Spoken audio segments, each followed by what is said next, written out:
નમસ્કાર અને સ્વાગત છે. નમસ્કાર. આજે આપણી પાસે એક સરકારી નોકરીની જાહેરાત છે.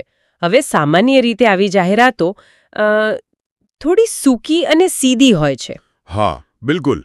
પણ અમે માનીએ છીએ કે દરેક જાહેરાતની પાછળ એક વાર્તા હોય છે, એક કોયડા જેવી. તો આજે આપણે ઇન્ડિયા પોસ્ટની ડ્રાઈવરની ભરતીની આ જાહેરાતને એમ સમજો કે એક કોયડાની જેમ ઉકેલીશું. રસપ્રદ. આપણે એના શબ્દોની પાછળ છુપાયેલા ઈશારાઓને સમજવાની કોશિશ કરીશું. જેમ કે ડ્રાઇવિંગ લાયસન્સની માંગ, પેલું મિકેનિકલ જ્ઞાન, ઓફલાઈન અરજી. બરાબર. આ બધી કડીઓ જોડીને આપણે એ સમજવાનો પ્રયત્ન કરીશું કે પોસ્ટ વિભાગ ખરેખર કેવા વ્યક્તિની શોધમાં છે. તમે બિલકુલ સાચી વાત કરી. આ જાહેરાતને માત્ર માહિતી તરીકે નહીં, પણ એક વ્યૂહરચના તરીકે જોવી જોઈએ. વ્યૂહરચના. હા, અને શરૂઆતમાં જ એક વાત નોંધવા જેવી છે, 48 જગ્યાઓ. ઓહ હા. આ કોઈ નાનો આંકડો નથી. આનો સીધો અર્થ એ છે કે પોસ્ટ વિભાગ એના લોજિસ્ટિક્સ નેટવર્કને મોટા પાયે મજબૂત કરી રહ્યું છે. એટલે એમેઝોન અને ફ્લિપકાર્ટના જમાનામાં ટકી રહેવા માટે. ચોક્કસ. જ્યાં ખાનગી કુરિયર કંપનીઓ હાવી છે, ત્યાં ઇન્ડિયા પોસ્ટ પોતાની પહોંચ વધારવા માટે ગંભીર પગલાં લઈ રહ્યું છે. આ 48 ડ્રાઈવરો એ વ્યૂહરચનાનો એક મહત્વનો ભાગ છે. બરાબર. તો ચાલો આ કોયડાનો પહેલો ટુકડો ઉઠાવીએ. ચાલો. પદનું નામ છે સ્ટાફ કાર ડ્રાઈવર. વિભાગ છે ઇન્ડિયા પોસ્ટ. જી. પણ જે વાત મને સૌથી પહેલા ખટકી તે છે શૈક્ષણિક લાયકાત. માત્ર 10 પાસ. હા. અને એની સામે બીજી શરતો જુઓ. હેવી અને લાઇટ બંને વાહનોનું લાયસન્સ, 3 વર્ષનો અનુભવ અને પેલું મિકેનિકનું જ્ઞાન. બરાબર. આ થોડો વિચિત્ર નથી લાગતું? એક તરફ ભણતર ઓછું ચાલે, પણ બીજી તરફ કુશળતાનું સ્તર ખૂબ ઊંચું માંગ્યું છે. જુઓ, આ વિચિત્ર નથી, પણ ખૂબ જ વિચારપૂર્વક લેવાયેલો નિર્ણય છે. એમ કેવી રીતે? આ દર્શાવે છે કે વિભાગને કાગળ પરની ડિગ્રી કરતાં જમીન પરના અનુભવ અને આવડતમાં વધુ રસ છે. ઓકે.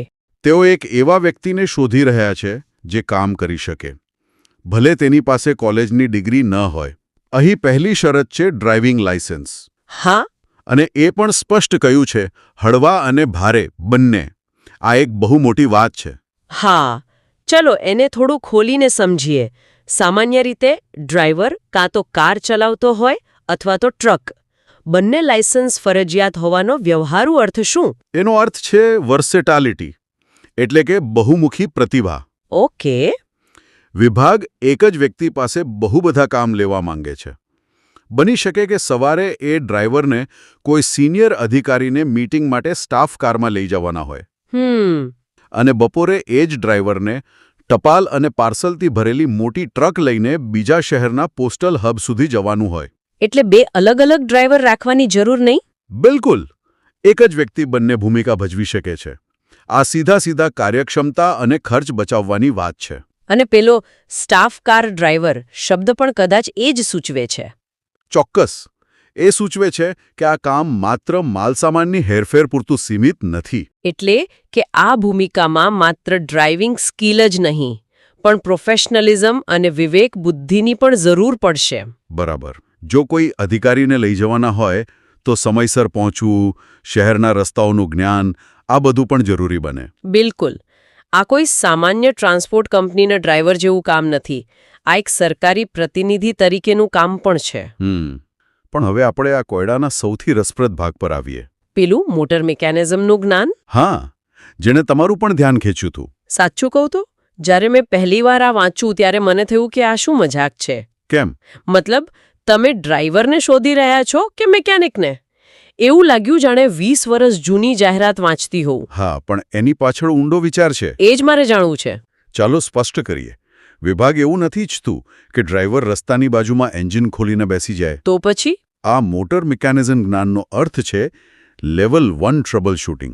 લેવલ 1 ટ્રબલ શૂટિંગ એટલે? એટલે કે વાહનમાં આવતી નાની મોટી ખામીઓને જાતે જ પારખીને દૂર કરવાની આવડત. કોઈ ઉદાહરણ આપશો? જેમ કે ગાડીનું ટાયર પંક્ચર થઈ જાય તો તેને જાતે બદલી શકવું. ઓકે, એ તો બેઝિક છે. હા, પછી engine oil, coolant, brake fluid જેવા જરૂરી લિક્વિડ્સ ચેક કરવા, જરૂર પડીએ ટોપઅપ કરવા. જો ગાડી સ્ટાર્ટ ન થાય તો કારણ સમજવાનો પ્રયત્ન કરવો. શું બેટરીનો પ્રોબ્લેમ છે કે કોઈ વાયર ઢીલો પડી ગયો છે? ફ્યુઝ ઉડી ગયો હોય તો તેને બદલી નાખવો. ઓકે, હવે મને સમજાયું. આ બધી નાની નાની બાબતો છે. પણ કલ્પના કરો કે કોઈ ડ્રાઈવર ડાંગના અંતરિયાળ ગામમાં ટપાલ પહોંચાડવા ગયો હોય. અને ત્યાં ગાડી બંધ પડી જાય. બરાબર. જો એ આટલું નાનું કામ પણ ન કરી શકે તો આખા દિવસની ડિલિવરી અટકી જાય અને તે ત્યાં ફસાઈ જાય. સાચી વાત છે. આ શરત ડ્રાઈવરની આત્મનિર્ભરતા સુનિશ્ચિત કરે છે. ચોક્કસ. હવે મને લાગે છે કે આ શરત ઉમેદવારની માનસિકતા પણ ચકાસે છે. કેવી રીતે? વિભાગ એવા માણસને નથી શોધી રહ્યો જે દરેક નાની સમસ્યા માટે ફોન કરીને મદદ માંગે. તેઓ એક પ્રોબ્લેમ સોલ્વર શોધી રહ્યા છે. બરાબર. જે પરિસ્થિતિને પોતાના હાથમાં લઈ શકે. અને આ પ્રકારની આત્મનિર્ભરતા અનુભવ વગર તો ન જ આવી શકે. સાચી વાત. અને એટલે જ તેમણે 3 વર્ષનો અનુભવ માંગ્યો છે. અને એ પણ બંને પ્રકારના વાહનોમાં. હા, આ ખાતરી કરે છે કે ઉમેદવાર માત્ર સ્ટિયરિંગ ફેરવતા નથી જાણતો, પણ રસ્તા પર આવતા પડકારોને સમજવાની પરિપક્વતા પણ ધરાવે છે. 3 વર્ષના અનુભવનો અર્થ છે કે તેણે અલગ અલગ ઋતુઓમાં, અલગ અલગ ટ્રાફિકમાં, લાંબા રૂટ પર ગાડી ચલાવી છે. એ જાણે છે કે સમયનું સંચાલન કેવી રીતે કરવું. અને દબાણમાં શાંત કેવી રીતે રહેવું. આ કોઈ શિખાઉ ઉમેદવાર માટેની નોકરી નથી. ઠીક છે, તો અત્યાર સુધી આપણે સમજ્યા કે વિભાગને એક અનુભવી, બહુમુખી અને આત્મનિર્ભર ડ્રાઈવર કમ પ્રોબ્લેમ સોલ્વર જોઈએ છે. બરાબર. પણ આટલી બધી અપેક્ષાઓ સામે વળતર શું છે? જાહેરાતમાં પગાર ₹19,900 લખ્યો છે. હા. સાચું કહું તો જે પ્રકારની કુશળતા અને અનુભવ માંગ્યો છે તે જોતા આ આંકડો થોડો ઓછો નથી લાગતો? જો, આ એકદમ વ્યાજબી પ્રશ્ન છે. કોઈ ખાનગી લોજિસ્ટિક્સ કંપનીમાં આનાથી વધુ પગાર મળી શકે છે. હા, મળી શકે. અને જો કોઈ માત્ર આ 19,900ના આંકડાને જોશે તો તેને એવું જ લાગશે. તો પછી? પણ સરકારી નોકરીની સુંદરતા આ આંકડાની પાછળ છુપાયેલી છે. એટલે? આ 19,900 તો મૂળ પગાર છે, બેસિક પે. ઓકે. આ 7મા પગાર પંચ મુજબનું સ્તર 2નું વેતન છે.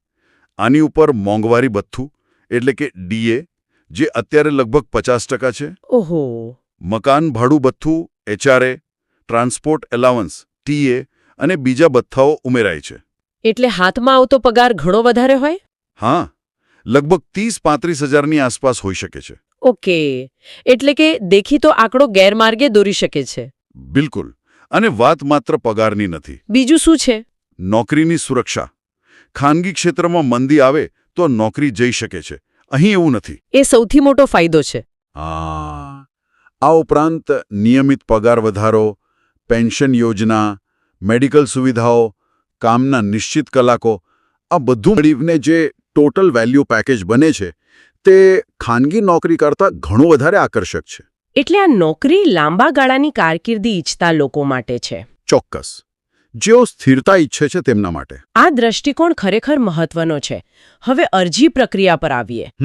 આજના ડિજિટલ યુગમાં બધું જ ઓનલાઈન છે, ત્યારે અહીં અરજી ઓફલાઈન એટલે કે રજિસ્ટર્ડ પોસ્ટથી મોકલવાની છે. હા, એ પણ એક મુદ્દો છે. મને લાગે છે કે આ કદાચ ઉમેદવારોની સુવિધા માટે હશે, પણ શું આનો કોઈ ગેરફાયદો પણ નથી? જેમ કે? આનાથી એવા યુવા ટેક્સ સેવી ઉમેદવારો દૂર નહીં થઈ જાય જેઓ ઓનલાઈન અરજી કરવામાં વધુ માહિર હોય? તમે ખૂબ જ સારો મુદ્દો ઉઠાવ્યો છે. અને આ એક સિક્કાની બે બાજુ જેવું છે. એટલે? એક તરફ તમે સાચા છો, આ પ્રક્રિયા કદાચ કેટલાક યુવા ઉમેદવારોને નિરુત્સાહિત કરી શકે છે. બરાબર. પરંતુ બીજી બાજુ આ નોકરીનું જે સ્વરૂપ છે અને જે ઉમેદવારોને તે લક્ષ્ય બનાવે છે તેમના માટે કદાચ આ પદ્ધતિ વધુ વિશ્વસનીય છે. અને બીજું શું કારણ હોઈ શકે? બીજું, ઓફલાઈન પ્રક્રિયામાં ઉમેદવારની ગંભીરતા પણ ચકાસાય છે. ગંભીરતા? એ કેવી રીતે? જુઓ, ફોર્મ ડાઉનલોડ કરવું, તેને કાળજીપૂર્વક ભરવું, જરૂરી દસ્તાવેજો જોડવા અને સમયસર પોસ્ટ કરવું, આ આખી પ્રક્રિયામાં જે ચીવટ અને શિસ્તની જરૂર પડે છે તે પોતે જ એક નાની પરીક્ષા છે. એટલે કે અરજી પ્રક્રિયા પણ ઉમેદવારને ફિલ્ટર કરવાનું એક સાધન છે. હા, એક રીતે કહી શકાય. જે ઉમેદવાર સરનામું બરાબર લખી શકતો નથી કે છેલ્લી તારીખ ચૂકી જાય છે તે નોકરીની જવાબદારી કેવી રીતે નિભાવશે? સાચી વાત. સરકારી કામકાજમાં ચોકસાઈ અને નિયમોનું પાલન ખૂબ જ મહત્વનું છે અને જાહેરાતમાં બધી વિગતો સ્પષ્ટ આપી છે. હા, મેં જોયું. છેલ્લી તારીખ 19 જાન્યુઆરી 2026 સાંજે 6 વાગ્યા સુધી. અને સરનામું પણ senior manager GRA, mail motor service, GPO compound, Salapas road, Mirzapur, Ahmedabad.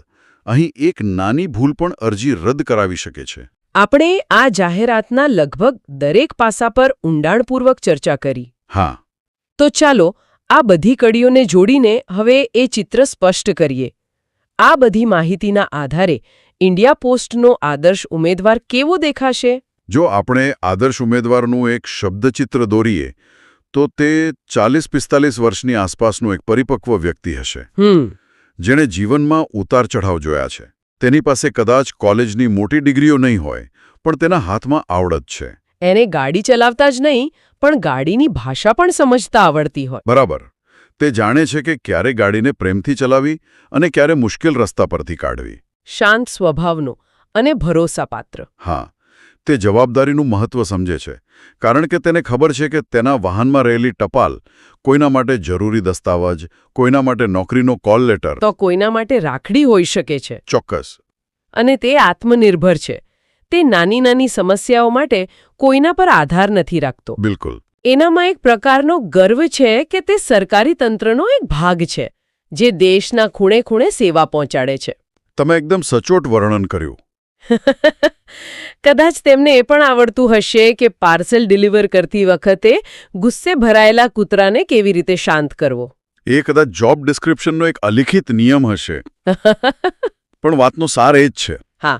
તેઓ એક એવા વ્યક્તિને શોધી રહ્યા છે જે માત્ર સ્ટીયરિંગ વ્હીલ પકડીને બેસી ન રહે, પણ પરિસ્થિતિને સંભાળી શકે. ઓછી શૈક્ષણિક લાયકાત અને ઉચ્ચ વ્યવહારુ કુશળતાનું આ મિશ્રણ જ આ નોકરીને ખાસ બનાવે છે. તો આખી ચર્ચાના મુખ્ય મુદ્દાઓ પર ફરી એક નજર નાખીએ. ચોક્કસ. પહેલું, આ માત્ર ડ્રાઈવરની 48 જગ્યાઓ નથી, પણ ઇન્ડિયા પોસ્ટની તેના લોજિસ્ટિક્સ નેટવર્કને મજબૂત કરવાની એક વ્યૂહરચનાનો ભાગ છે. બરાબર. બીજું, આ નોકરી કાગળની ડિગ્રી કરતાં વાસ્તવિક અનુભવ અને વ્યવહારુ કુશળતાને પ્રાધાન્ય આપે છે. ત્રીજું, પ્રથમ નજરે ઓછો લાગતો પગાર વાસ્તવમાં સરકારી ભથ્થા અને સુરક્ષા સાથે મળીને એક મજબૂત નાણાકીય પેકેજ બનાવે છે. સાચી વાત. અને છેલ્લે, ઓફલાઈન અરજી પ્રક્રિયા ઉમેદવારની ગંભીરતા અને શિસ્તની કસોટી કરે છે. તમે બધું બરાબર સારાંશમાં કહી દીધું, પણ હું અહીં એક અંતિમ વિચાર સાથે આ ચર્ચાને પૂરી કરવા માંગીશ. જરૂર. આ જાહેરાતમાં અરજી કેવી રીતે કરવી તેની સંપૂર્ણ વિગત છે, પણ પસંદગી પ્રક્રિયા વિશે લગભગ કંઈ જ નથી કહ્યું. ઓહ હા, એ તો મેં પણ નોંધ્યું. આ એક મોટો પ્રશ્નાર્થ ચિહ્ન છે. શું અરજી કર્યા પછી ડ્રાઇવિંગનો ટ્રેડ ટેસ્ટ લેવાશે? સંભવ છે. શું તેમને ખરેખર કોઈ ગાડી આપીને તેમાં નાની ખામી ઊભી કરીને તેને ઠીક કરવાનું કહેવામાં આવશે? આ રસપ્રદ રહેશે. આ જાહેરાત તો માત્ર પહેલું પગથિયું છે. અસલી પડકાર તો ઉમેદવારો માટે તેમની વ્યવહારુ કુશળતાને અધિકારીઓ સામે સાબિત કરવાનો રહેશે, જે કોઈ સર્ટિફિકેટ કે ફોર્મ પર બતાવી શકાતી નથી. બિલકુલ. અને આ આપણને એ વિચારવા પર મજબૂર કરે છે કે ભારતમાં એવી લાખો નોકરીઓ છે જ્યાં સફળતાનો આધાર વર્ગખંડમાં મેળવેલા જ્ઞાન પર નહીં, પણ વર્ષોના અનુભવથી કેળવાયેલી આવડત પર રહેલો છે. કદાચ આપણે કુશળતાને માપવાની અને તેને માન્યતા આપવાની પદ્ધતિઓ વિશે વધુ ગંભીરતાથી વિચારવાની જરૂર છે.